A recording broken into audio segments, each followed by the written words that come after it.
Muy buenas tardes, amigas, amigos. Gracias por acompañarnos una vez más en Decisión 2024, esta mesa de análisis semanal en la cual tratamos todos los temas que tienen que ver con el proceso electoral, tanto a nivel local como a nivel federal.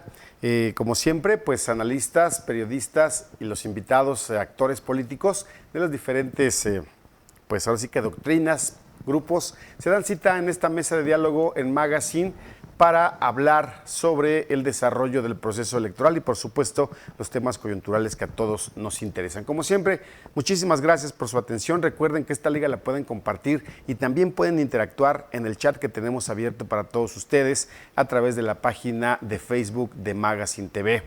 También estamos transmitiendo desde la página andresesteves.mx y ambas ligas se pueden compartir para que lleguemos a más personas que estén interesadas en estos temas electorales, aun y cuando hoy es 20 de noviembre, un día de asueto marcado en el calendario oficial para que pues nos quedemos en casita, pero miren, la información nunca se detiene y siempre son temas de interés los que hay que tratar y compartirlos con todos ustedes. Muchas gracias, insisto, y le doy la bienvenida a Lola Mateos. Gracias, Lola, por aceptar de último momento estar aquí con nosotros, ya que Pau Rosales desafortunadamente pues se reportó enfermita. ¿Te recuperas, Pau? Gracias, Lola. Muchísimas gracias, Lalo. Buenas noches a todos. Gracias por estarnos siguiendo a través de la página de Facebook de Magazine TV.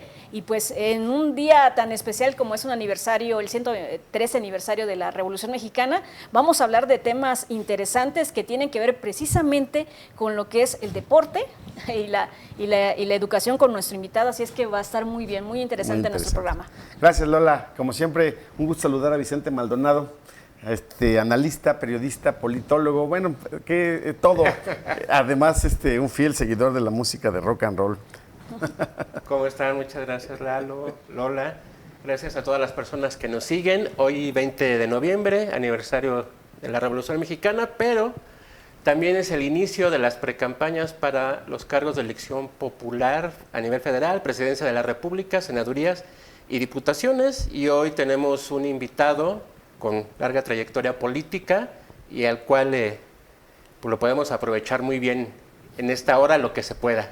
Muchas gracias. Muchas gracias. Gracias, pues el invitado pues no tiene la verdad es que necesidad de presentarlo, pero vamos a hacerlo. Es el senador de la República, Alfredo Botello Montes, quien ya se desempeñó como secretario de gobierno, como diputado local, como diputado federal, también fue secretario de Educación, también dirigente del partido como secretario general. No, yo soy consejero nacional. Y bueno, pues entonces... Y estatal también. Entonces, bueno, tenemos aquí a un personaje, además también representante del partido ante el órgano electoral. En un tiempo. En un tiempo, entonces, bueno... Sí, se sabe poquito de esto que estamos tratando. No, sí, en realidad sí sé poquito. Son 84 años la vida del partido, los hemos festejado. Todavía el día de ayer este fin de semana hubo unas reuniones, hubo una en San Juan del Río muy numerosa, ahí en el centro de feria. Ahí estuvo Roberto Carlos Cabrera, estuvo Memo Vega, Lupita Murguía, Agustín Dorantes, en realmente una unidad y una alegría de todo el panismo allá en San Juan del Río, que allí en San Juan del Río hace 32 años, 1991 es donde inició la alternancia aquí en Querétaro. Después, ayer estuvimos aquí en el Estadio de la Corregidora, en la explanada del Estadio de la Corregidora, también una reunión muy intensa, muy alegre. Pues nos dimos cita a los panistas para festejar ese 84 aniversario.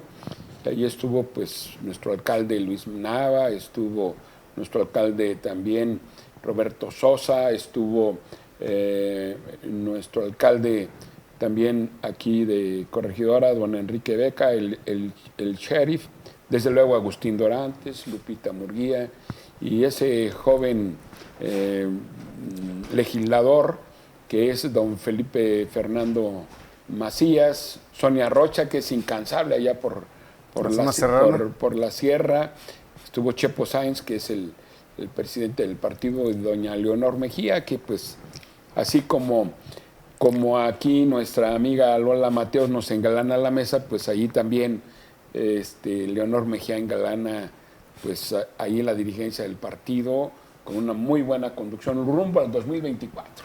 Bien interesante. Pues muy interesante, 84 años de resistencia, dirían algunos, ¿verdad? Pero hoy ahora ya en el ejercicio del poder aquí en Querétaro, que precisamente recuerdo 1991 por un hecho que se habló a nivel nacional de esta situación. Fue el primer municipio gobernado por panistas, José Luis Orihuela. No, fue Salvador Olvera Pérez. Nos tuvimos que ir a los tribunales para que finalmente se nos reconociera el triunfo, que había 3 condiciones para que se diera ese triunfo. 1, que tuviéramos el apoyo social y que realmente hubiéramos ganado. 2, que tuviéramos un apoyo de carácter jurídico.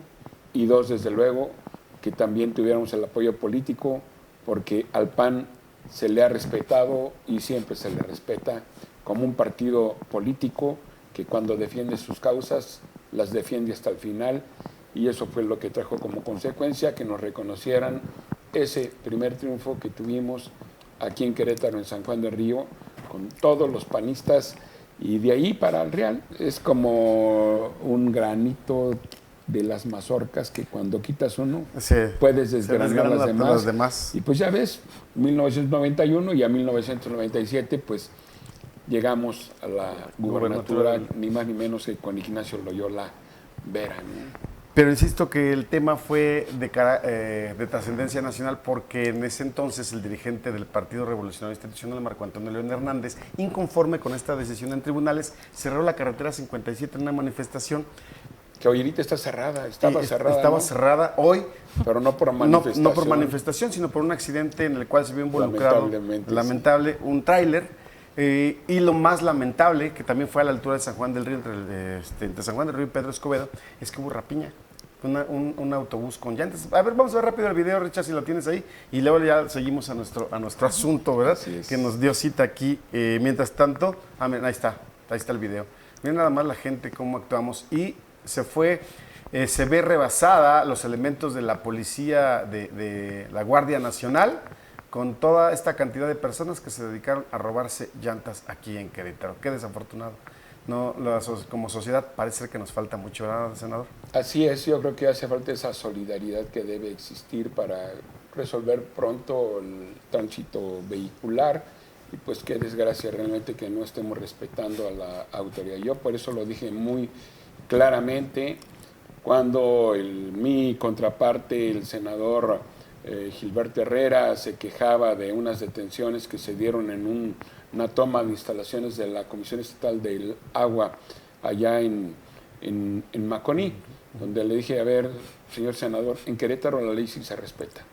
Si hay una agresión a los cuerpos policíacos, debe actuar la ley y en todo caso poner a disposición de las autoridades correspondientes jurisdiccionales, debe poner a disposición a las personas. Lo mismo aconteció, no sé si recuerden también, en una toma de carretera que se dio hace un par de meses, donde pues fue necesario, precisamente como última opción, la intervención, el uso de la fuerza. ¿Con las mujeres? ¿Estamos hablando con las mujeres buscadoras? No, fue un tema ahí, creo que era de un asunto también de agua, que se dio allí, que estuvieron bloqueando. Y pues bueno, allí en Pedro Escobedo, y se actuó, porque no se puede realizar ninguna acción donde se violenten los derechos de terceros. Yo por ejemplo, les he de platicar que como secretario de Gobierno, yo tuve una manifestación permanente durante prácticamente 5 años. 5 años en Plaza de Armas. ¿En el gobierno de...? Cuando yo fui secretario de Gobierno, en el gobierno de Paco Garrido, los tenía ahí en Plaza de Armas. La única condición es como lo marca la Constitución, de manera pacífica y siguiendo la normativa. No podían instalar ningún instrumento en la vía pública porque no estaba permitido. Ellos llegaban, sostenían su manta, daban su consigna, dejaban ahí algunas personas con sus mantas, se iban a botear, regresaban en la tarde y se iban nuevamente a su casa. Y era la forma de manifestarse, no hay problema. En Querétaro, que es donde se consumó la Constitución, ese derecho está consagrado por la propia Constitución, se respeta por la autoridad Pero sí, si se violenta derechos de terceros, la autoridad actúa en consecuencia. Y precisamente entramos a un tema que tiene que ver con los derechos relacionado con lo siguiente, senador, que es uno de los temas que traemos, que anunciamos que vamos a intentar tratar aquí. Y es que se dio la muerte de un menor de edad en una escuela pública el pasado martes. Una tragedia, ¿no? En donde un compañerito de este Gerardo, que finalmente falleció, llevó un arma de fuego, una forma de pluma, y si estaban jugando accidentalmente se accionó y perdió la vida Gerardo. Bien, esto ha generado un debate que tiene que ver precisamente con que si es permitido o no, si es válido, si es necesario que las escuelas lleven a cabo el famoso operativo Mochila, del cual se ha traído y de un lado para otro desde hace muchos años. Y hay grupos, y la Defensoría incluso de los Derechos Humanos sale a manifestarse que se están vulnerando derechos. La opinión respecto aquí, senador. Pues mira, la principal operación Mochila debe existir en el hogar. Es donde los padres de familia tenemos que estar muy pendientes qué es lo que tienen nuestros hijos, qué es lo que tienen en su mochila, qué es lo que llevan nuestros hijos a la escuela. Sí, lamentablemente, pues era imposible el que se pudiera percatar el personal administrativo y académico de la institución que un chamaco había llevado una pluma, que pues desafortunadamente hoy existen este tipo de instrumentos al alcance de todo mundo, ¿no? Entonces, bueno, pues es un asunto sí a debate. Hace algunos años se daba la operación Mochila con la intervención de los propios padres de familia, que son los que ejercen la patria potestad sobre los niños. Si en todo caso los padres de familia, ellos por su cuenta, implementaran de manera voluntaria una situación de esa naturaleza, quizás se podría establecer una situación de esa naturaleza. Sin embargo, por lo pronto es papás, mamás, cuidemos a nuestros hijos, veamos qué es lo que están llevando a la escuela, lo mismo en su alimentación, lo mismo en sus tareas, en sus libros, etcétera. Yo creo que los papás debemos ser mayormente responsables de cada uno de nuestros hijos. Había esto de la operativo Mochila, ha evolucionado, ¿no? O se ha detenido esa evolución. Recuerdo que empezó precisamente por estas tipos de dinámicas de violencia entre los alumnos y que, bueno, que terminaban trágicamente. También se conocía como el paso de llevar estupefacientes, y se ha ido evolucionando en el sentido de que, bueno, primero se dijo que se iba a revisar a los alumnos, iban a poner, los maestros iban a estar todos los días en grupos de 2 o 3 maestros revisando las mochilas. Después se decidió, estoy hablando a lo mejor en otros estados, en la Ciudad de México principalmente, donde decidieron que también las mochilas fueran transparentes, ¿no? Y entonces obligaban a los padres de familia a hacer una inversión en una mochila que fuera transparente para que no hubiera esa revisión, porque se dieron estas situaciones de estar inconformidades, ¿no? No, ¿cómo es posible que mi hijo, cómo?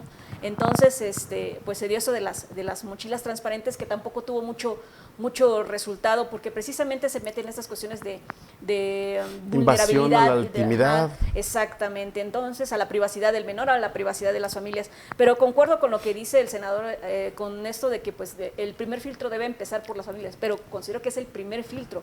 Después de que sale el niño de casa, está en otros ambientes que también deben de cuidar los padres de familia, con el tipo de las amistades o las personas que están afuera, que podrían influir de alguna manera en los alumnos y que generen ciertos estímulos que pues los violenten, ¿no? En muchos casos, ¿no? Entonces yo creo que sí es necesario este operativo Mochila. Dejemos de ser un poquito frágiles. Estamos viviendo una situación real de peligro.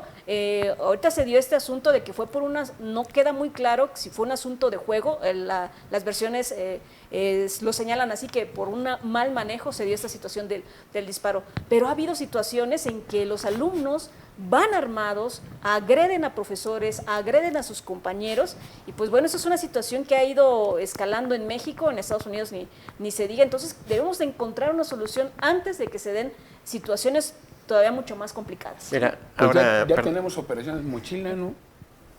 A ver, En el estadio de fútbol hay operación mochila, ¿o no? Sí. En los aeropuertos, en las centrales camioneras, y allí no se habla de alguna vulneración de los derechos humanos, ¿no? Entonces es un asunto que sí es un asunto a reflexionar. Yo creo que se debe encontrar un justo medio donde precisamente puede existir el acompañamiento quizá de los padres de familia para una revisión, como dices tú, Lola, más allá del hogar, en esa extensión del hogar. Yo siempre he dicho, la casa, la escuela debe ser la extensión del hogar donde todos estemos seguros, pero fíjense que desafortunadamente este instrumento, aún con esa operación, nadie se podría haber imaginado que una pluma pues era un arma. También, ese es el gran problema. Y ahora está saliendo, estamos yendo sobre ya la consecuencia de algo. O sea, finalmente este homicidio, feminicidio, no es el inicio, es el fin, es la consecuencia de algo. ¿Qué está pasando en las familias? Y rápidamente, hace 20 años tuve la oportunidad de coordinar una campaña para un partido en Ecatepec, en el Estado de México, y algo que nos percatamos es que hay personas que tienen, pues obviamente un parentesco sanguíneo, ¿no? Viven bajo un mismo techo, pero ¿qué crees? No son una familia. Y no estoy hablando desde un punto de vista moralino, como muchos lo puedan nombrar, no. La familia como la cédula esencial de la sociedad, la primera célula organizativa, si la quieren ver así. Entonces uno se daba cuenta que estaban allá amontonados, sí, estaba un papá, una mamá y unos hijos, pero ni siquiera, dijeras tú, eran una comunidad, ya deja tu familia. Había una desatención y un ignorar entre ellos, ¿qué le pasa al papá? ¿Qué le pasa a la mamá? ¿Qué le pasa a los hijos? Oye, ¿cómo estás? ¿Qué traes aquí? ¿Qué traes aquí? Es importante, ¿no? Estamos viviendo como una etapa de, finalmente, de pérdida de esas relaciones familiares desde el punto de vista social, que si bien se manifiesta hacia afuera, pero tiene que ser sí la familia y obviamente todos estos círculos en los que nos relacionamos, como decía, ¿no? El aeropuerto. ¿Por qué? Pues quiero garantizar que esta persona no le vaya a hacer daño a otras. O en el estadio, ¿qué pasó? Quiero garantizar que esta persona no le haga daño a otras, o finalmente, si lo vemos del lado positivo, pues salvaguardar pues sus derechos esenciales. Y si hay necesidad de, por la misma salvaguarda del alumnado y de los maestros y maestras, hacerlo, que se haga. Finalmente hay cosas que tenemos que priorizar para salvaguardar la vida, la integridad y la sana convivencia. Y son acciones prácticas, ¿no? Son acciones que se pueden instrumentar en el momento que puedan tener resultados. Porque si bien dices que hay que trabajar en estas cuestiones de los núcleos familiares, de la cohesión social, de una buena salud mental de todos los integrantes de la familia, pues eso requiere tiempo y hay que atacarlo por diferentes aristas, ¿no? Pero esta parte de los operativos mochila o de los... ¿Qué pasó? De los filtros en general. De los filtros en el aeropuerto, ¿por qué se dio? Por el 11 de septiembre en México. En Estados Unidos. En Estados Unidos, perdón. Sí. En Estados Unidos. Lo de ahorita, lo del fan ID que en los partidos por lo que sucedió en Querétaro, ¿no? Entonces, desgraciadamente tiene que pasar algo para que se muevan los mecanismos y que no sean más. Y ahí ahora va la pregunta, como legislador, ¿será necesario entonces, Alfredo Botello, que le entren los legisladores tanto a nivel local como a federal para establecer las reglas de cómo tratar este tema, como ya se dio en esos otros aspectos de los que hemos hablado? Pues nuestra labor es esa, es escuchar, escuchar, analizar y ver de qué manera sí se puede llevar a la norma alguna situación que lleve a la sana convivencia de las personas. Que hablando de deporte, por ejemplo, acabamos de tener una reunión de la Comisión del Trabajo y Previsión Social, donde se está llevando o se ha aprobado el que se tenga un salario base en igualdad para hombres y mujeres en el deporte profesional. Es un asunto que toda esta discusión vamos a tenerlo que llevar al Pleno, pero incluso de parte del Partido Acción Nacional habíamos solicitado que hiciera un parlamento abierto, porque precisamente debemos escuchar todas las voces. Debemos escuchar no únicamente las voces de quien presta un servicio profesional de esa naturaleza, también las personas que contratan un servicio profesional, pero también las personas que viven o que por lo menos tienen sus principales ingresos en torno a ese servicio profesional, llámese el box, llámese el fútbol, el básquetbol, el béisbol, etcétera, etcétera. Y como que hizo falta escuchar a todos los actores. En este caso, por ejemplo, sí ciertamente es valioso el escuchar como ya la expresión de nuestra amiga Lola Mateos, pues dice, yo creo que sí hay que hacer el operativo, ¿sí?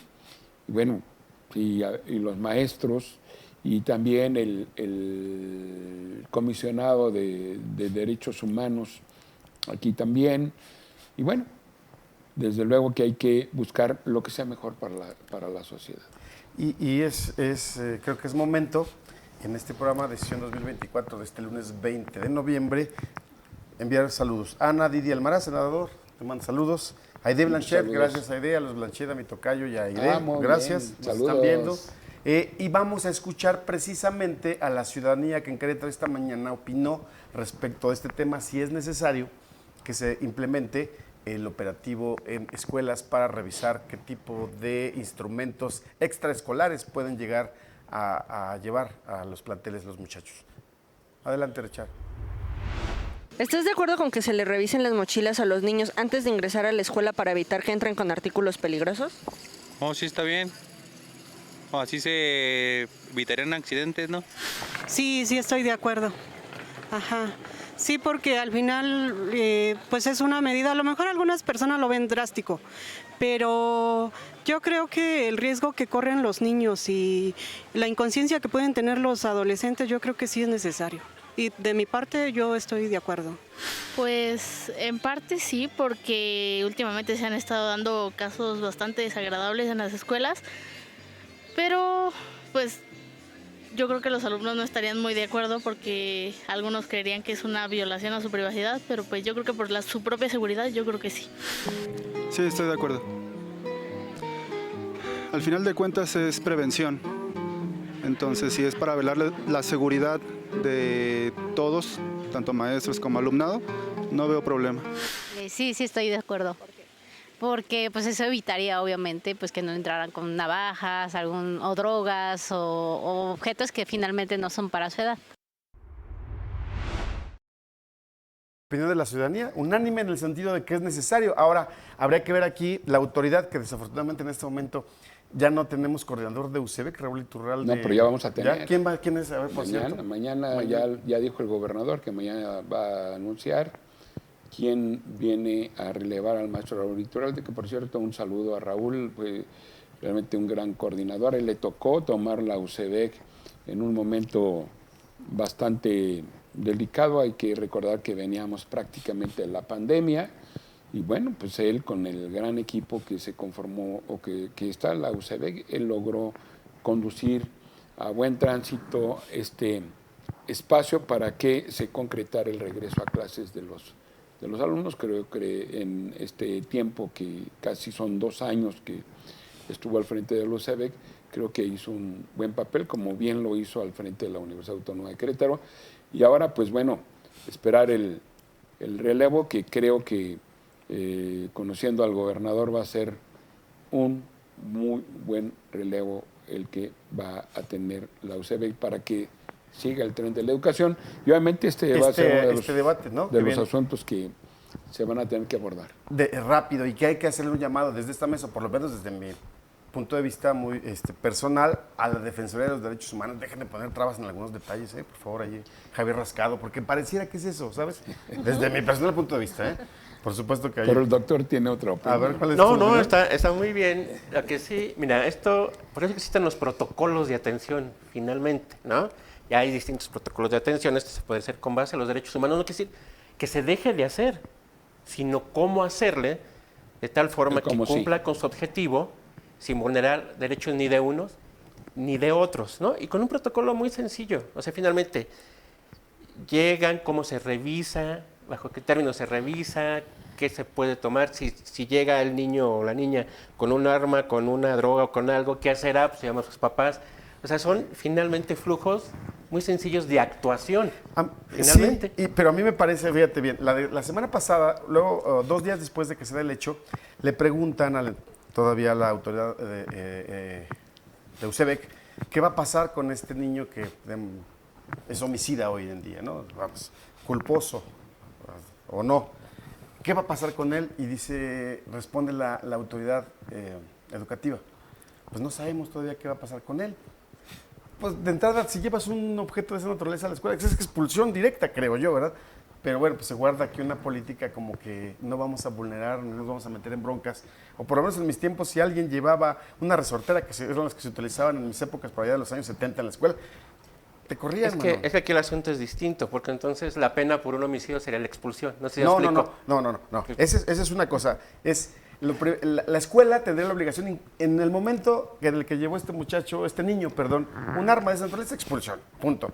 Ya la consecuencia después, o sea, el acto como tal, que resultó en la pérdida de la vida de uno de sus compañeros, bueno, eso es otra cosa. Pero lo primero, al interior, ¿cómo no vas a saber qué va a hacer? Pues ese niño ya no puede ser bienvenido en la escuela. Pero tomando el argumento de los derechos humanos, que Rascado diría, es que se vulnera el derecho a la educación del niño, de tener acceso a la educación, ¿no? Y bueno, uno de los que se plantea, incluso en la Procuraduría de la Defensa del Menor, del niño, niña y adolescente, es precisamente eso, que no se le puede otorgar algún tipo de sanción penal a un niño porque todavía no es menor de 12 años, ¿no? No se le puede llevar a un tribunal infantil juvenil porque no tiene la edad suficiente. Entonces, el tipo de sanción, por así decirlo, debe de cambiar dependiendo de esos estándares y en esos términos están, ¿no? Entonces, pues sí, o sea, si uno quiere sancionar a un menor, pues va a llegar a vulnerar este derecho en todo caso, que es pues, el derecho de tener acceso a la educación. Pero sí hay penas, ¿no? Para menores. Menores de 12 años, como ya lo comentaba Laura, no hay penas privativas para los menores, ni tampoco están en un asunto de las penas en una autoridad jurisdiccional, en una autoridad de carácter penal, sino son tratamientos que se tienen que implementar por la autoridad administrativa para que haya una reconducción tanto para el menor para con la familia, pero no hay una pena privativa de libertad. ¿Sí recuerdan que hace años el tema de los mal llamados niños sicarios, por qué los usaban?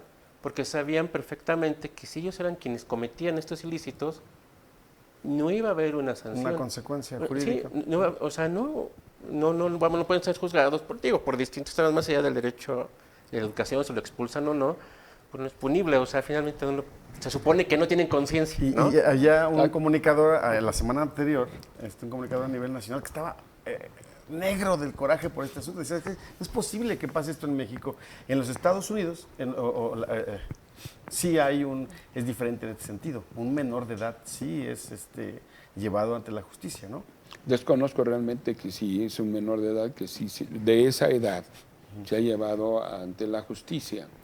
Lo que sí es la actuación de la autoridad educativa fue la intervención pronta también para atender a la comunidad educativa, a la comunidad, a los compañeritos, como con la intervención de atención desde el punto de vista de psicológica, porque realmente fue un impacto altísimo. También la atención que debe haber para con los padres de familia y obviamente también con la familia del menor. También son protocolos que se siguen para estar acompañando a la familia y a las familias, porque aquí hay incluso dos víctimas. Una, el menor que disparó, porque hasta donde se tiene conocimiento, pues él no tenía la intención, o por lo menos no hay alguna evidencia que él tuviera la intención de causarle daño a su compañerito.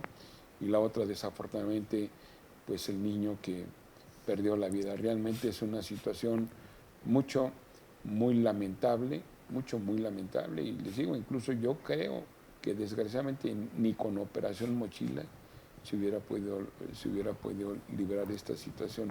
Sí, desafortunadamente sí se dan este tipo de objetos, de armas. Hay armas punzocortantes, ahora arma de pluma. Ya ves que también recientemente un chico pues apuñaló a la maestra en clase también en algún estado del país, ¿no? O sea, Realmente sí es una situación pues bastante difícil. Yo creo que lo más importante es que en familia y en la escuela también enseñemos a nuestros hijos en que las armas no son para nosotros. Yo creo que la paz debe comenzar desde la casa. Hoy escuchaba a una persona que decía que los ministerios, que son las secretarías, inician en la familia. El principal ministerio inicia en la familia, el ministerio o la Secretaría de Educación, la de Salud, incluso la del Interior también, donde comienzan a ver las sanciones, que son las secretarías de gobierno o de gobernación, es donde comienza allí a incuarse al buen ciudadano para que se cumplan las reglas tanto de salud como de educación, como también del buen entendimiento en las familias, ¿no? Usted comentaba, bueno, o creo recordar, usted me aclarará, en su intervención, cuando estuvo en comparecencia Leticia Ramírez, la secretaria de Educación, sí, usted hablaba acerca de esas cuestiones, que a la educación le hacía falta tener responsables precisamente que atendieran esta parte del tejido social dentro de las escuelas, ¿no? Que hubiera responsables de quien pudiera orientar a los alumnos, a las familias, en este tipo de casos especiales que van más allá de la educación. Sí, fíjate que precisamente ella hablaba respecto a que no era posible regresar prontamente a la escuela, porque pues incluso los maestros, como padres de familia, como miembros de la comunidad, habían sufrido pérdidas humanas o habían sufrido pérdidas físicas y que incluso necesitaban una atención psicológica. Que también los niños, pues como miembros de una familia, habían sufrido una atención psicológica. Pero yo lo que le llamaba la atención ahí a la secretaria, oiga, ¿y cómo se va a dar esa atención psicológica? Cuando a nivel federal, las plazas que estaban para psicólogas, las eliminaron, que porque no eran plazas docentes, entonces no se podía pagar por parte del llamado FONE, que es un Fondo Nacional para la Educación, y eliminaron esas plazas. Y ella hablando que había la necesidad de más plazas de psicología. Desafortunadamente, este gobierno ha estado cada vez mermando los recursos de la educación y precisamente afectando este tipo de actividad como es el auxilio psicológico que necesitan en sus planteles escolares. Afortunadamente, la autoridad en el caso de UCEBEC tiene un grupo de psicólogos que intervienen cuando se dan algún evento que es lamentable en algunas de las instituciones escolares que tenemos en nuestro estado. Quiero aprovechar nuevamente, saludar a Agustín de la Isla. Buenas noches, señor senador. Doctor. Siga trabajando duro por los ciudadanos. En Querétaro se aplica la ley. Muy bien, dice. Lupis Cruz, saludos, senador Botello. Aure Valadez, saludos a la mesa. Gracias. Un gusto escuchar al senador en su programa. Luzma de Santiago, saludos, senador Botello. Desde Tolimán seguimos su trabajo legislativo. Muchas gracias, Luzma. Abogada también, Luzma. Vero Estrada, saludos, senador Alfredo Botello. Dios lo bendiga. Vero acá desde Jurica también. Bien. Gustavo Botello, saludos a la mesa, de manera especial al senador Alfredo. Allí el arquitecto. Diana Ferreira, saludos a todos a la mesa. Saludos al senador Alfredo Botello. Gracias, Diana. Andrés Esteves, saludos a la mesa. Amigo Andrés, un gusto aquí estar en tu casa.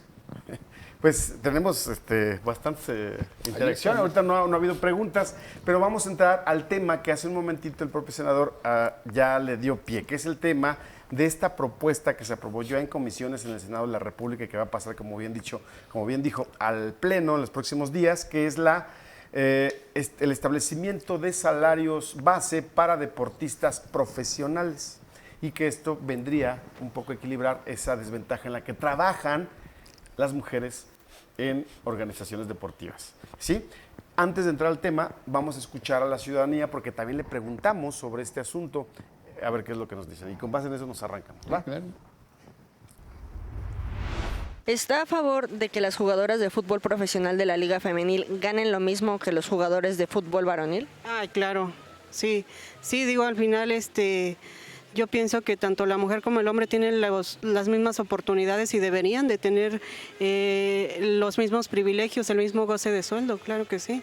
Digo, y también a lo mejor exigir el mismo rendimiento, ¿no? Porque no podemos exigir un buen sueldo y al final para dar resultados no vamos a estar dando lo mismo que exigimos. Entonces yo estoy de acuerdo también. No, por una generación, al final es generación de negocio. Si el sueldo de las jugadoras se infla de manera artificial, al final de cuentas lo único que va a suceder es que la liga femenil va a desaparecer. Entonces ellas tienen que ganar su propia audiencia. Creo que sí se puede tener sueldos más dignos, sin embargo lo importante es que sean autosustentables. Sí, porque al final de cuentas ellas tienen las mismas capacidades que los de la Liga Varonil, entonces pues yo creo que sí deberían de ganar lo mismo que los de la Liga Varonil. Ahí tengo un desacuerdo, finalmente no llenan los estadios como los hombres lo llenan, y es porque, bueno, pues toda la historia hemos tenido partidos que son literalmente para hombres, entonces creo que tienen que llenar su afición, o sea, un estadio tienen que tener más afición para generar los mismos ingresos que los hombres. Sí, tienen que ser igual, ¿no? Ahí está la opinión del ciudadano. Nos centramos en el asunto del fútbol, que finalmente es lo que todos conocemos. Pero, ojo, se trata de establecer un salario mínimo básico para deportistas profesionales. ¿Qué es un profesional? Pues aquel que desempeña una labor y recibe un salario por ello, ¿no? Y el claro ejemplo de que hay una disparidad en este tema es el fútbol, en donde un jugador profesional gana 10 pesos y una jugadora profesional gana 50 centavos. En esas proporciones estamos. ¿Sí? No, pero también entre los varones, no es lo mismo que gana un deportista que juega en un equipo de división de ascenso al que gana un deportista que está ya en la liga superior. Incluso en las mismas ligas también hay distintos ingresos que se tiene dependiendo del equipo en el cual se juega, ¿no? O sea, hay los que son pues top, ¿verdad? No sé, un América, un Chivas, pues a algunos otros más sencillitos, ¿no? Entonces, sí, o sea, eso es entre pares. Yo lo que les decía es, yo incluso lo que decía era que es el tema también que debe existir entre los pares, que ciertamente se debe buscar tender a la igualdad entre los pares. Si hubiera alguna injusticia se debería atender, pero también en cuanto al deporte espectáculo, ¿sí? Es la contratación del jugador que se hace por parte de la empresa de un jugador para que tenga una determinada temporada por tiempo determinado. Se asigna un salario mediante una contratación que afortunadamente hoy incluso toda transferencia que se tiene que estar realizando se tiene que hacer de manera electrónica, porque también se hablaba en la comisión que ahora sí con esto pagarían impuestos. Yo creo que con esta restricción de entregar efectivo y de entregar por medio de transferencia bancaria ya se está pagando impuestos por los ingresos que tienen los deportistas de cualquiera de los deportes, que por ese lado no veo yo alguna otra situación. Se habla también que pues tendrían derecho a la seguridad social, ¿sí? Que tendrían derecho al Infonavit, por ejemplo. Bueno, pues si nada más que también la vida es tan corta en los deportistas, que son 4 o 5 años, algunos 8, ¿sí? Pues a lo mejor su cuenta con los ingresos que pudieran estar reportando sí les podría dar para la adquisición de alguna vivienda por conducto del Fondo Nacional para la Vivienda. Se hablaba también para que tuvieran las condiciones de las instancias como el Instituto Mexicano del Seguro Social, si en todo caso ellos lo quisieran, pues incluso hay el seguro voluntario, ¿verdad? que se puede tener, etcétera, ¿no?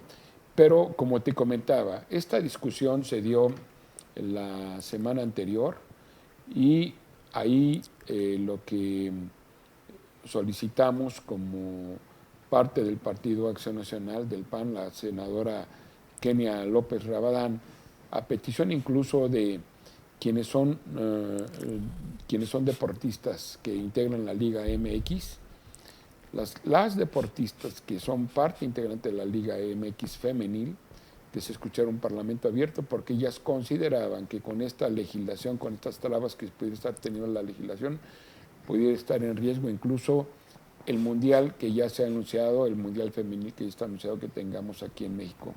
Y aquí en México, por fortuna, ya lo tuvimos, un mundial femenil. No sé si acuerdan ustedes, por ejemplo, bueno, ustedes están muy chavos, pero la Peque Rubio, ¿no? Que era una de las entonces ídolas que había la capitana del equipo que era Lupita, no recuerdo ahorita su nombre, y que tenemos un muy buen equipo de fútbol.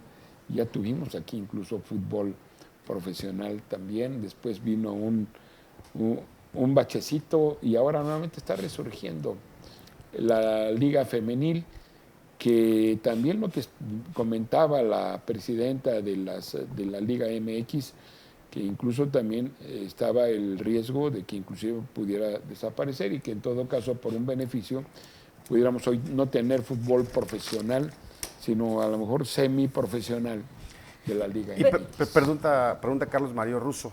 Con el gusto de saludar a Alfredo Botello, senador, comentarle, como ya es Vox Populi, ¿qué opina de la posible desaparición? Perdón.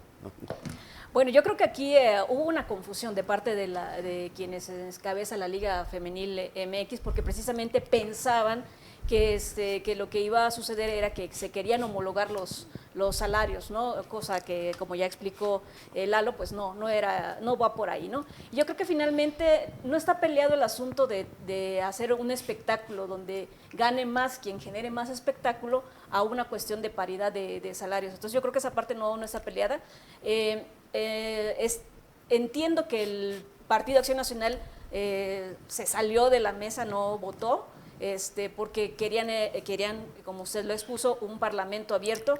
Sin embargo, no está peleado el asunto de otorgarles un piso parejo en un salario base. O sea, creo, por lo que usted está comentando, que hay esa coincidencia con sus compañeros senadores de que debe haber un cierto piso parejo, ¿no? Que si tienen que escuchar a las demás voces, sí, pero insisto, no está peleado con que hay un salario base para todos los deportistas, en este caso, y nos vamos a abocar en la Liga MX, porque están demasiado desproporcionados. Estamos hablando que una jugadora de la Liga MX está ganando 3,500 pesos mensuales, con otro jugador que está ganando 400,000 o hasta más mensuales. La diferencia es abismal, y entonces se debe trabajar porque se tenga un salario base digno. También eso, porque también por las palabras se cambian ahí, y ahí sí, ojalá que la redacción de la ley vaya acompañado con eso, que es un salario base digno, para que las jugadoras se aboquen a lo que verdaderamente para lo que son contratadas, que es jugar fútbol, que no tengan que ser después vendedoras, taxistas. ¿Por qué? Porque no les da el salario, ¿no? Y aman lo que hacen, aman participar en el fútbol. Entonces yo creo que esta parte de la Liga MX de estar amenazando, porque yo lo vi así, es simplemente o no conocer exactamente de lo que estaba hablando los representantes del Senado o las comisiones, o simplemente estar dando ahí puntapiés para que tampoco se haga esta paridad, exactamente, ¿no? Y que ley, se siga abusando de las jugadoras, que tampoco es redituable. Estamos hablando también que hay casos de éxito, como en el caso de las elecciones de Estados Unidos, ¿no? Las jugadoras se pusieron en su papel de verdaderas guerreras y lograron que tanto los seleccionados, hombres como mujeres, ganaran lo mismo, ¿no? Siendo que ellas habían obtenido varios campeonatos mundiales y los hombres, nada más por pasar a la siguiente fase, ya les premiaban con bonos y demás, ¿no? Entonces lograron eso. O sea, esa parte no es difícil de lograr. También en Alemania se ha conseguido que las jugadoras tengan un salario base con respecto a los hombres. Entonces, creo que se puede empezar por ahí. O sea, no está peleado, insisto. Evidentemente no van a ganar igual que un Messi, igual que un Cristiano Ronaldo. Obviamente no, va a depender de las capacidades, como se dijo, ¿no? Pero sí es importante ir acortando estas brechas salariales, ¿no? Que sean brechas, no socavones. Sí, finalmente, en este caso sí coincidiría yo en el Parlamento abierto, porque ahí precisamente exponer todas estas visiones, ¿no? De los que dicen, obviamente, pues, las personas que tienen la lana, obviamente, pues se viven de patrocinios, y sí es indispensable tener una cuestión base, no solo para hombres, sino hombres y mujeres. Por ejemplo, ¿qué sucede? No sé, yo recuerdo que los jugadores de la UNAM ganaban 5,000 pesos o 6,000 pesos, ¿no? Y de ahí, si jugaban bien y alguien más los compraba, pues ya la armaban. Pero no había finalmente una base. ¿Sabes qué? Tú como jugador o jugadora profesional, no importa el equipo donde estés, le debes ganar como mínimo esto. Ese es que no es restrictivo. El espíritu de la ley, ¿no? Que no es restrictivo. Si tienen más patrocinios y todo eso. Bueno, y también el rollo, no sé si recuerdan, de los dobles contratos. Que los jugadores firmaban un contrato, yo recuerdo, por ejemplo, no es que hubiera sucedido, pero me acuerdo lo que decían que ganaban hace 20 años, o 23 años, Paco Palencia y Cuauhtémoc Blanco, $1,000,000 al mes. ¿No? Y había otros jugadores que decían, no, reportan que ganan 200,000, pero ¿qué crees? Hay otro contrato donde dice que ganan 800,000. Entonces, en términos también hacendarios, pues estaba como muy complicado. Sí. Entonces también esto se debe de ir yo creo que hace falta una regulación, ¿no? Dentro de lo que es la liga de fútbol, y bueno, decían ahí que los estadios llenan, pues ahorita la liga de fútbol, o sea, tanto los estadios de partidos de hombres están semivacíos, o sea, porque no levanta esa liga, pero bueno, ese es Tenemos al Necaxa que van 20 personas. Exactamente, pero eso es harina de otro costal. De las mujeres llenan ahorita. Sí, entonces, lo que voy es que se tiene que regular, el deporte tiene que regularse en materia de laboral, porque se ha dejado muy más bien allí el asunto es si es un tema laboral o no. Claro que sí, ¿por qué no tendría que ser un asunto laboral? Porque es un tema de contratación individual que tienes. No necesariamente, no es una factoría, no es una empresa. Habría que ver. Es un servicio, ¿no? Sí, es un servicio, pero el servicio, no todos los. A ver, a un abogado lo contratas por un servicio. Sin embargo, no hay un salario base. A un arquitecto lo contratas, es un servicio, no es un salario base. ¿Sí? Entonces, hay que explorar realmente si estamos en presencia de un trabajo subordinado único que estén desempeñando las personas a las que estás contratando. Pero podría ser, porque tienen un patrón y... Bueno, hay un patrón, sí, pero es por un contrato determinado, para un servicio determinado, por un tiempo determinado, donde estableces cuáles son las condiciones que tú vas a pagar por ese servicio. Habría que ver. Te digo, porque no es un contrato general. Tú lo estás dando, obviamente, en un acuerdo de voluntades entre el contratante y el contratado.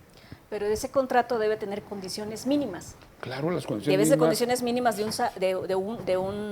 de un salario o de una remuneración, si no le queremos poner salario, de una remuneración que sea equivalente. Todos tienen condiciones mínimas. Así como, por ejemplo, los reporteros, hay un salario mínimo profesional de un reportero, entonces, y también es contratado por diferentes medios de comunicación, ¿no? Entonces, y donde hay una relación contractual, yo creo que puede funcionar de la misma manera. Entonces, correspondería a la Secretaría del Trabajo poner precisamente estas tablas que sean las mínimas, insisto, o sea, se tienen que marcar los mínimos dignos de un trabajo. ¿Cuándo entra en discusión al Pleno? ¿Esta misma semana? ¿O todavía es que hay una serie de, creo que traemos unas 300, un poquito más de 300, no, casi 400 asuntos que tengan que subir al Pleno, dependiendo. Sí, es que hay comisiones que, ahorita por ejemplo acabamos de desahogar comisiones de seguridad pública, fueron 6, que de igualdad de género otras 7, y así estamos. O sea, hay muchas en cartera, muchísimas hay en cartera, por eso sí, en todo momento, por eso comentamos que hay la posibilidad de escuchar todavía a las partes, ¿no? Por un lado, sí, ciertamente las personas que se dedican profesionalmente a desempeñar esa actividad, y también a los empleadores, y también ver qué tan cierto es, si sí está en peligro la liga, si sí está en peligro la Copa Mundial, no está en peligro, si la propia liga está en peligro o no. Escucharlos, yo creo que no nos cuesta absolutamente nada el escucharlos.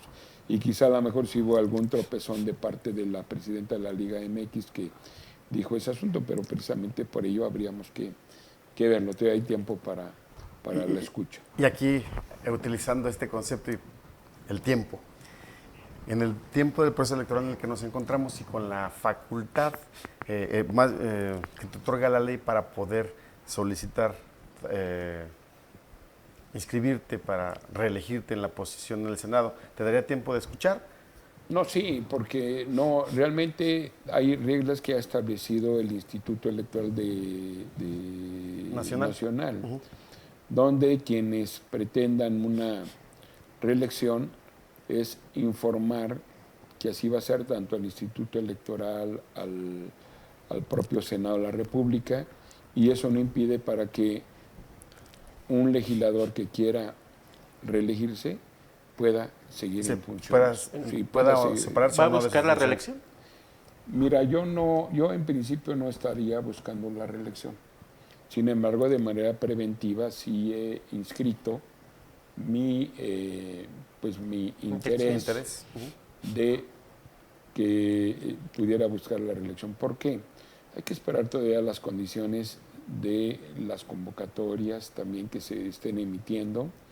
Ya hubo una primer convocatoria que se emitió en el Partido de Acción Nacional, que fue para aquellos que pretendían ser senadores por el principio de representación proporcional.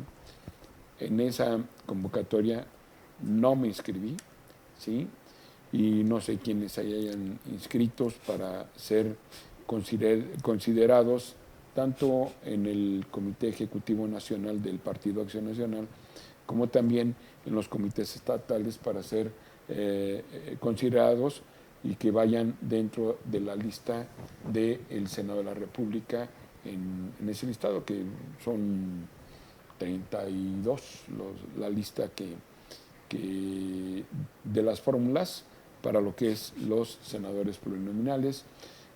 A unos días se estará estableciendo ya la convocatoria para el Senado de la República, pero yo hoy por el momento estoy muy agradecido con el partido, estoy muy agradecido con los ciudadanos que me hayan dado la oportunidad, que me estén dando la oportunidad de ser su representante ante el Senado de la República, que hoy estoy en este cargo por ser suplente de un gran gobernador que tenemos, que es Mauricio Curi. Él fue electo senador de la República.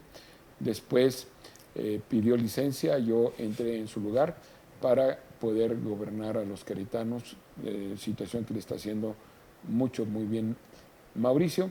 Y tenemos obviamente quienes han levantado o han expresado su interés, como puede ser el mismo Agustín Dorantes, como es la licenciada Murguía, que yo creo que la licenciada Murguía, por ejemplo, pues es una mujer muy probada en el ámbito legislativo, ya fue presidenta de la Cámara de Diputados al término del sexenio anterior, y en este sexenio, pues, ni más ni menos también fue parte integrante de la mesa directiva como vicepresidenta. Agustín Dorantes ya fue legislador local también, tiene ya su experiencia de carácter legislativa y su experiencia también en el ámbito ejecutivo, siendo secretario de Desarrollo Sustentable, por decirte dos de las personas que han manifestado ese interés. Lo mismo también la licenciada Sonia Rocha, que ha sido legisladora local, legisladora federal, ha sido senadora ya también, que es una excelente también persona y política que puede ser considerada también. Bueno, Estrella Rojas, que actualmente acaba de estar ya, ella fue designada, o fue propuesta por el partido para relevar a la senadora Xóchitl Gálvez al frente de la Comisión de Asuntos Indígenas como presidenta. Un servidor, estoy relevando a Xóchitl Gálvez en la Comisión de Transparencia, que por ahí tenemos todavía un gran pendiente que no ha querido caminar porque sí lo ha querido el presidente, que es el nombramiento de los consejeros del Instituto Nacional de Transparencia. No ha querido el presidente, como que no le interesa la transparencia. Y bueno, como legislador, incluso comentarles que precisamente una de las partes que tenemos son los nombramientos de magistrados, ministros, consejeros electorales, etcétera, que en el caso de los queretanos me ha tocado acompañar, por ejemplo, el nombramiento de el que fue ombudsman aquí en Querétaro, que fue Bernardo Romero, como consejero de la Comisión Nacional de Derechos Humanos, donde desgraciadamente todos los consejeros que nombramos renunciaron porque la presidenta no les atendía, hacía oídos sordos, era como un autismo que se tenía por parte de la presidencia, que es la presidenta de apellido Piedra. Y también me tocó también el nombramiento de el embajador Peñafiel, que actualmente nos está representando a México allá en Corea, y de manera reciente ya presentó también sus cartas credenciales en Mongolia, porque es en ambas naciones donde se encuentra él representándonos. Y desde luego también voté a favor junto con la senadora Estrella y el senador Gilberto Herrera en favor de Celia Maya para que fuera integrante del Consejo de la Judicatura.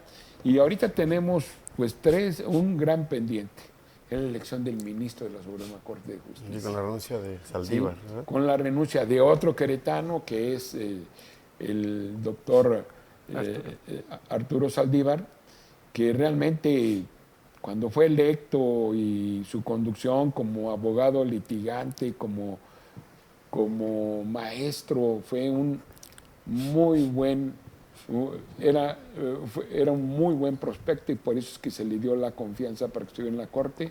Todavía como ministro hizo un muy buen trabajo, y no sé qué pasó, ya como presidente, como que, y más en este gobierno, le tocó con este gobierno, y pues realmente fue muy lamentable la forma, el trato que dejó que se le diera a la Corte por parte del titular del Ejecutivo, que hoy está recuperando nuevamente su fuerza, su prestancia, al frente de que está ahora una dama, que es la maestra Norma Piña, que realmente es una gente forjada en la judicatura, es una gente que viene desde abajo, que tiene una gran experiencia en el Poder Judicial, que entiende bien el Poder Judicial, y que hoy está llevando a una Suprema Corte con una dirección muy, muy firme. Y pues bueno, nosotros por eso vamos a estar muy al pendiente de las 3 personas que ha propuesto el presidente. Pues ahí sí, en algunos días esperemos poder definir su aprobación o no, aunque sinceramente en este momento todo parecería indicar que no sería aprobada la propuesta del presidente en virtud de su escasa trabajo en el ámbito jurisdiccional, y también desafortunadamente para ellas pues es su relación y la forma como ha estado actuando el presidente de la República. Yo creo que así como hubo en una ocasión el hermano incómodo, que era Carlos Salinas, con Carlos Salinas de Gortari, que era Raúl Salinas de Gortari, hoy desafortunadamente esas 3 damas tienen el carnal incómodo, que es el presidente de la República. Senador, a ver, regresando un poco. ¿A qué trae el tema del plan electoral? Le hemos platicado aquí en la mesa, obviamente, el hecho de que usted, pues obviamente de manera preventiva, se inscriba para otra vez retomar en el siguiente sexenio el Senado, pues obviamente usted tiene el derecho a reelección, que está sobre cualquier es un asunto, mire, es un asunto que está a discusión si es un derecho adquirido o no. Sí. Pero mira, ya hay unas resoluciones donde habla que el derecho a reelección, si está encima de otros, bueno, ya lo valorarán, pero esto también a los demás, obviamente, candidatos, pues tienen que irlo pensando, ¿no? Finalmente, usted llevaría mano. Sí, llevaría, pero eso llevaría también es expectante, ¿no? Yo, como te comento hoy, mi expectativa es concluir mi encargo el día último de agosto del próximo año, y el día 1 de septiembre reintegrarme a mi actividad que siempre he tenido, que de allí vengo y para allá voy, que es la de la abogacía en el ámbito del litigante, ¿no? Eso es lo que tengo seguro. ¿Qué pueda pasar mañana? No lo sé. Yo lo que sí les puedo decir es lo siguiente. No sufro de insomnio, ni tampoco tengo agruras. Yo, gracias, como dicen por ahí, gracias a la vida, gracias a Dios, gracias obviamente al partido, pues mira, me ha dado la gran oportunidad de estar en algo que jamás me hubiera imaginado cuando era joven y más cuando abracé la profesión de abogado. Realmente no es cosa menor, pues ya haber sido diputado local, 2 veces diputado federal, 2 veces secretario, miembro del gabinete estatal y una vez senador de la República. Realmente digo, creo que se me ha dado esa gran oportunidad. Estoy muy agradecido, insisto, con la vida, con los panistas, con Dios, con todos, de tal manera que a mí no sufro de ese tipo de cosas. Y pues bueno, yo lo que sí te quiero decir es que voy a estar apoyando a todos los candidatos que salgan del Partido Acción Nacional, que salgan con esa... ¿Y habrá apoyo si estos candidatos que representan Acción Nacional no son panistas y provengan de otro partido político en función de un acuerdo de alianza en el Estado? Yo lo que te quiero decir es lo siguiente, como panista, yo voy a votar por el PAN. Afortunadamente, hoy ya las siglas por las cuales votamos yo soy totalmente azul y voy a votar por el candidato o la candidata que vaya por el Partido de Acción Nacional. En última instancia, el voto que vale es el voto del Partido de Acción Nacional y que para ello incluso también registramos la propia plataforma del partido y yo estaría exigiendo que quien sea el candidato, pues lleve a cabo la plataforma que tenemos como Partido de Acción Nacional. Espero entender, ¿no hay entonces una disposición o le agrada una alianza en lo local? A ver, no es que independientemente que no es la decisión que va a tomar. Hoy ya hay una alianza en el ámbito federal a nivel presidencial. Hoy Xochitl Gálvez es la representante del Frente, que por cierto inició hoy donde más se necesita la presencia de todos, que es en Acapulco.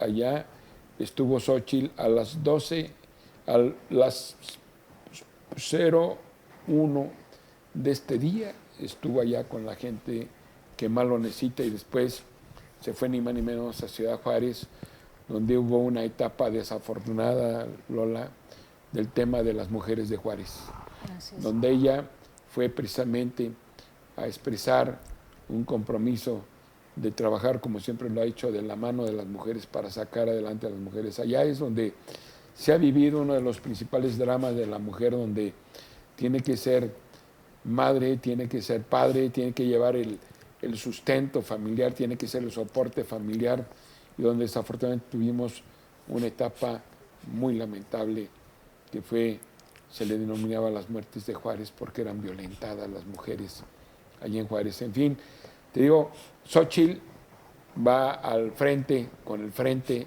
Amplio por México.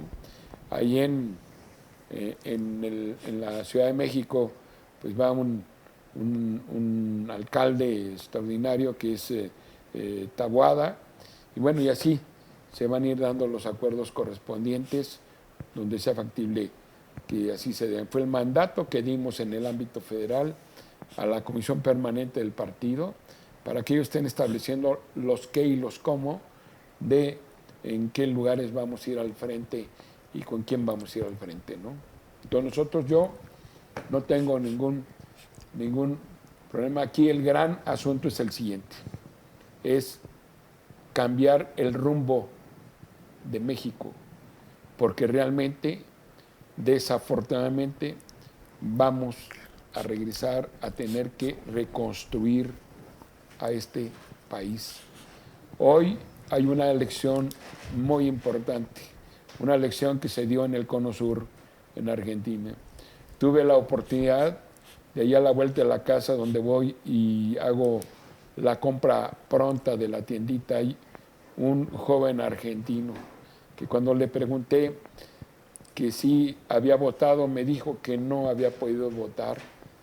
Y cuando le pregunté que si hubiera votado por alguien, me dijo que sí, que él votaría por Milei, porque desafortunadamente el kirchnerismo lo que había hecho era destrozar al país, y ahí está el tema de la economía, que es un tema que hoy está latente aquí, pero que también daba gracias a Dios porque todavía en Querétaro, principalmente en Querétaro, aún hay oportunidad, hay empleo. Y al escuchar también una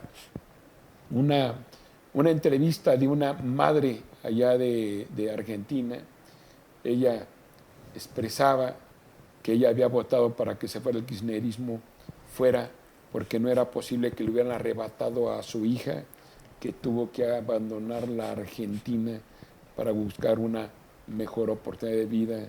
¿Y saben cuál fue el destino? Fue México. Por eso México merece este cambio, para que sigamos viendo por los mexicanos y también, desde luego, acogiendo a todos aquellos que vengan de Cuba, que vengan de Venezuela, que vengan de todas partes, porque México así es. México es un país que recibimos y que somos hermanos, pero no podemos seguir con un México como el que tenemos el día de hoy. Pues a mí creo que tienen como oposición, tienen un gran reto, ¿no? Porque bueno, finalmente usted está señalando diferentes asuntos y asignaturas pendientes, y que bueno, que deben de saber aprovechar la oposición en este caso, porque bueno, tienen una confrontación difícil, ¿no? Y pues bueno, viene lo bueno. El gran reto va a ser convencer a los ciudadanos. Los ciudadanos deben convencerse de verdad, y es una invitación que quiero hacer, que se expresen los ciudadanos. Los ciudadanos son los que van a dar la última palabra. Nosotros los políticos no tenemos la última palabra. Quien la tienen son los ciudadanos. Son ustedes, ciudadanos, quienes tienen que dar su última palabra. ¿Cómo? Con ese voto que pongan el día 2 de junio. ¿Por quién? Porque ustedes indiquen. Querétaro se ha distinguido porque los ciudadanos siempre se han reflejado en las urnas y somos dentro de los primeros lugares de la participación ciudadana, y ojalá que así lo sea, que nos expresemos como ciudadanos. Muy bien. ¿Algo más, Vicente? Bueno, pues nada más agradecer aquí al senador Botello su visita, de podernos sacar de algunas dudas y darle seguimiento a ver cómo se va moviendo pues ahí usted estamos y el resto de en el Senado, de y como les digo, muy contento con estas grandes fiestas que tuvimos este fin de semana del PAN, con grandes liderazgos del PAN. Afortunadamente en el PAN tenemos buenos amigos que podamos tener la confianza de los ciudadanos. Ojalá que así sea el próximo año. Bueno, y como siempre, un gusto, Eduardo, Lola, todas las personas. Muchas gracias que a todo nos el siguen aquí en staff. Magazine. Y gracias a Andrés en su casa también, y aquí pues de Viejas de Bates, ya desde el 91 te tocó cubrir, yo creo. Así es, andaba en eso. Andabas en eso, chamaquito. Sí. Todavía sigue siendo chamaquito. Gracias, senador. Bien, pues Abel Espinosa, muchas gracias, saludos a la mesa. Gracias, Cheli Vergara, María Aguilar, gracias. Carlos Mario Russo. Bueno, pues se les olvide que el próximo lunes tenemos una cita en punto de las 7 aquí en Decisión 2024. Seguiremos analizando este proceso electoral desde el punto de vista de los actores políticos, como en este caso nos tocó platicar con el senador Alfredo Botello. Muchas gracias, amigos, amigas. Que pasen una excelente semana. Muchas gracias.